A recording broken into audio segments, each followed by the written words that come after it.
Hello everyone. Next topic is genetics terminology. It is a very important to understand the following technical term to understand the law of inheritance. हमें अगर inheritance के law को जानना है तो कुछ technical term के बारे में जानना जरूरी होगा. जैसे फर्स्ट है gene. The factor that control a character is called gene. ये जो ऐसा फैक्टर जिसके द्वारा कंट्रोल किए जाते हैं कैरेक्टर को उन्हें हम क्या कहते हैं? जीन कहते हैं. Johnson gave the name of gene and factor use by the Mendel. Mendel ने इन जीन्स के लिए जो वर्ड यूज़ किया था उसे फैक्टर कहा, जबकि जॉनसन ने इसे जीन वर्ड नाम दिया गया. ठीक है. नेक्स्ट है एलिलोमॉर्फ या allele. The alternative form of a gene which control any one character is called allelomorph या एलिल. ऐसे अल्टरनेटिव फॉर्म ऑफ जीन जिनको कंट्रोल किया जाता है एक कैरेक्टर के द्वारा. Any one of a gene which control any one character. ऐसे जीन जो केवल एक कैरेक्टर को क्या करते हैं? कंट्रोल करते हैं. इसे एलिनोमॉर्फ या एलिल कहते हैं. कैसे? एक कैरेक्टर जैसे हाइट की बात करते हैं तो सिर्फ एक हाइट ऑफ प्लांट के अंदर जो या तो टॉलनेस होगी या ड्राफ्टनेस, तो इसको कंट्रोल किसके द्वारा किया जाता है? A gene which has two allele. जिसके पास में दो एलिल होते हैं उनको कंट्रोल करते हैं. दूसरा है homozygous. When both allele of a gene are similar the condition is known as a homozygous. ऐसे एलिल ऑफ जीन जो सिमिलर होते हैं कंडीशन के अकॉर्डिंग, जैसे या तो कैपिटल टी और या फिर स्मॉल टी. यहाँ पे कैपिटल टी से मीन्स होता है कि एकदम शुद्ध प्योर पी प्लांट का टॉल प्लांट होना, है ना. पी का टॉल प्लांट होना और ये पी का स्मॉल प्लांट होना, है ना. शुद्ध रूप से बिल्कुल शुद्ध प्योर होता है. ठीक है. Heterozygous. When both allele of a gene are dissimilar the condition is known as a heterozygous. इसके अंदर हम ये कह सकते हैं कि जो जीन्स होते हैं वो क्या होते हैं? डिसिमिलर होते हैं, यानी सेम नहीं होते हैं. जैसे एक टॉल होता है और एक स्मॉल होता है, तो ये क्या हो गया? इम्प्योर टॉल हो गया. क्या हो गया? इसे इम्प्योर टॉल के रूप में काउंट करेंगे. इसके बारे में हम आगे भी इसे रीड करेंगे कि किस तरह से इन लेटर का यूज़ हम आगे करने वाले हैं. फिर है phenotypes. External appearance of individual is called phenotype. Phenotype का मीन्स हुआ कि जब हमें जो एक्सपेरिमेंट करते हैं, हाइब्रिड्स करते हैं, हाइब्रिडाइजेशन करते हैं, तो उसके अंदर आने वाली जनरेशन के अंदर किस तरह का रिजल्ट हुआ है उसे सिर्फ फिनोटाइप मतलब अपीयरेंस के आधार पे ही शो करना, उसकी प्रेजेंस के आधार पे शो करना फिनोटाइप करता है. जैसे टॉल प्लांट विच जीनोटाइप लेकर मे बी होमोजाइगस. जैसे टी प्लांट है शुद्ध रूप से और उसका हेट्रोजाइगस टी. तो ये क्या हुआ? प्योर टॉल हो गया और ये इम्प्योर टॉल हो गया. तो ये इनकी फिजिकल प्रेजेंस को देखकर बता सकते हैं. Genotypes. Genetic constitution of A individual is called genotype. ये हमें पता लगता है उसकी जीन की कंडीशन के बेस पे से काउंट किया जाता है. जैसे pure of homogeneous tall T और impure of homogeneous tall T.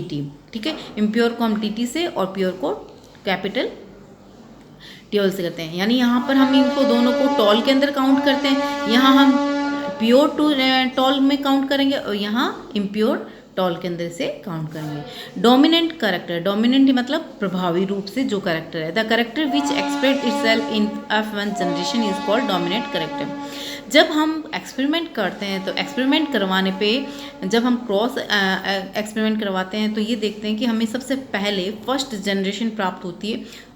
First generation में जो कैरेक्टर प्रभावी होंगे, डोमिनेंट होंगे, वो ही शो होते हैं, तो उन्हें हम क्या कहेंगे? डोमिनेंट कैरेक्टर कहेंगे.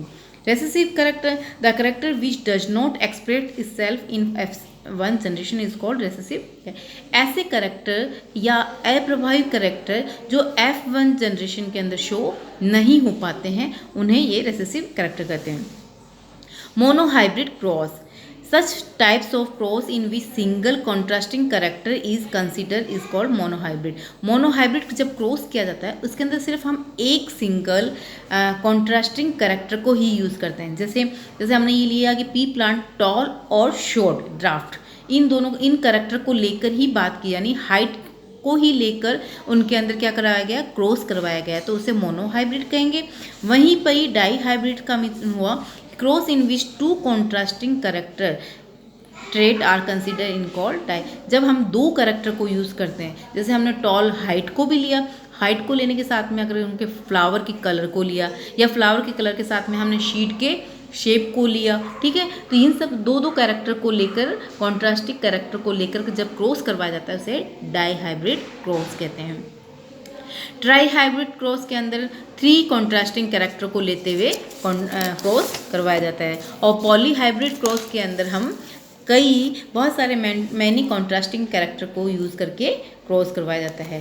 Test cross, such types of cross in which F1 generation is crossed with recessive plant parent called test cross। Test cross कब करते हैं? जब हमारे पास में F1 जनरेशन हो गई है और उससे उसका रेसेसिव प्लांट्स के साथ में क्रॉस करवाया जाता है, उसे टेस्ट क्रॉस कहते हैं। अब आता है back cross, such type of cross in which F1 generation is cross with any one of 2 parents is called back cross. जब F1 जनरेशन के जो प्लांट होंगे उसका किसी अन्य 2 पेरेंट्स के साथ में क्रॉस करवाया जाएगा, उसे बेक क्रॉस कहेंगे। अब है reciprocal cross. Reciprocal, such types of cross in which a plant का मीन्स हुआ टीटी, कैपिटल टी का मीन्स हुआ यहाँ पे प्योर लेंथ में height tall height is consider as a male, जिसे हमने क्या कहा, कैपिटल टीटी को मेल के रूप में जाना। वहीं पे बी प्लांट स्मॉल टीटी को किसे फीमेल के रूप में हमने कंसिडर किया। इन अनदर क्रॉस, जब हम दूसरी बार क्रॉस करते हैं तो कैपिटल टी को हमने फीमेल के रूप में, और बी प्लांट जो स्मॉल टी था उसे हमने मेल के रूप में कंसिडर किया है, तो इसे हम रेसिप्रोकल क्रॉस कहते हैं। अब नेक्स्ट है 16 number, parental generation. The plant which are cross to obtain the offspring is called parental generation. जब प्लांट का क्रॉस करवाने के बाद में जो ऑफ स्प्रिंग प्राप्त होती है उसे हम क्या कहते हैं, पेरेंटल से प्राप्त जनरेशन कहते हैं। फर्स्ट फिलिल जनरेशन यानी F1 जनरेशन क्या है, the of spring obtain from parents is called F1 generation. जब हम 2 कॉन्ट्रास्ट करेक्टर के बीच में क्रॉस करवाते हैं तो उससे प्राप्त होने वाली जो F1 जनरेशन होती है, जिसके अंदर हमें ऑफ स्प्रिंग प्राप्त होते हैं पेरेंट्स से, उसे हमें F1 जनरेशन कहते हैं।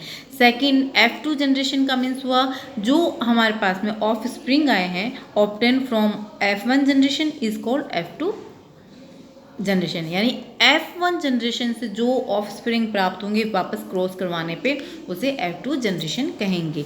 Monohybrid ratio, the ratio obtain from monohybrid cross is called monohybrid ratio.